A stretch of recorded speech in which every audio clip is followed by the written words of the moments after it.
pour que cette loi passe, Marjorie, vous êtes en effet pour qu'on pénalise sévèrement les clients des prostituées. Tout à fait. Le premier responsable de cet étalage inhumain de chair à vendre sur les trottoirs, c'est avant tout le client. Sans client, la prostitution n'existe pas. Tout à fait. Excusez-moi, Francis, mais vous ne nous avez pas présenté cette dame. C'est une présidente d'association contre la prostitution? Non, c'est une patronne de bordel. Je préfère le terme responsable de réseau d'escort girls, si vous le voulez bien, monsieur Francis. Je ne comprends pas bien, Francis. Cette dame fait commerce de prostitution et elle est pour qu'on pénalise ses clients.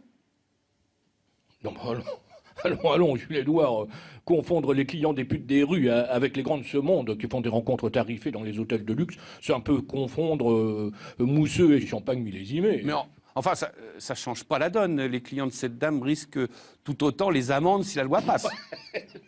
Il dit que si la loi passe, vos clients risquent de payer l'amende. Non, fort heureusement, Jules-Édouard, le jour où un simple flic pourra entrer dans un palace pour faire payer une amende aux grands de ce monde, mais il n'est encore pas arrivé. En somme, vous prétendez que cette loi ne changerait rien dans le milieu de la prostitution de luxe? Pas tout à fait quand même, parce que si la loi passe, une partie de cette clientèle qui arpente les caniveaux à la recherche des femmes faciles passeront peut-être à la qualité supérieure. C'est en tout cas tout le mal que l'on souhaite à Madame Marjorie, comme on l'appelle dans les hautes sphères. Francis Kunz pour Made in Groenland.